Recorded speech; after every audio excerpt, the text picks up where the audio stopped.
The bustle of a city that lives and breathes in the shadow of black gold.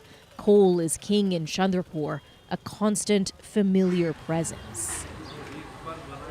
There's a mine literally in the backyard of this village, and the consequences seep into daily life. Wells have dried up. This one is dug 10 times deeper than it should be to have any hope of striking water. The coal mines suck most of it up. And with the groundwater nearly depleted, villagers are resigned to collecting their drinking water from this treatment hut connected to a nearby river, paying a few rupees for every few liters. There's no water and it's getting worse, this local leader says. What can we do? Our farming suffers the most. As clean rain pours down at the base of the large open-pit mine, Manoj Wagmer bemoans the loss of his land just across the road, spoiled, he says, by dirty water, contaminated. It's useless, barren, he says. No crops will grow here now. I can't make ends meet because of all the mining. But coal, the dirtiest of fuels, is also the backbone of India's energy production. More than 70% of the country's power comes from it.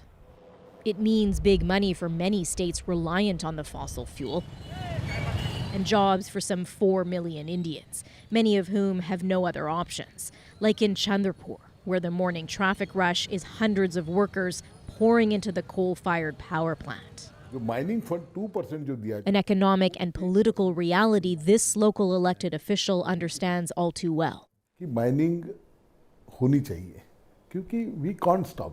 Stopping mining would be like abruptly halting India's prosperity. It's simply not feasible, he says.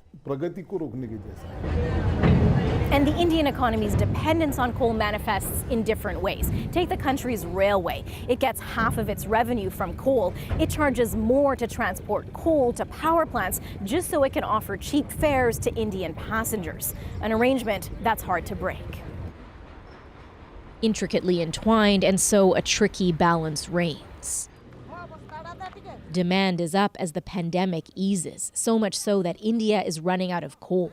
The country planning to build or expand dozens of mines and to keep importing the rest. A necessary evil, says this environmentalist. Yeah, definitely it will take a time.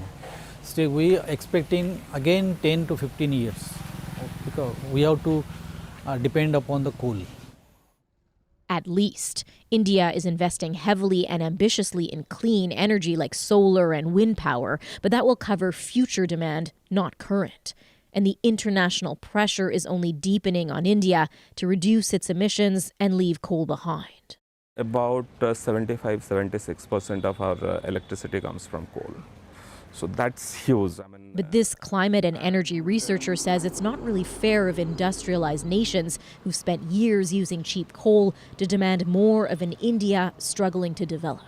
In developed countries we're talking about, they have something else as an alternative to coal, be it gas in some countries, be it nuclear in other countries.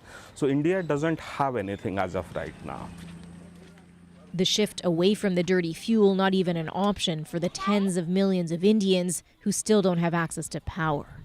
India just not able to live without coal yet. Salima Shivji, CBC News, Chandrapur, India.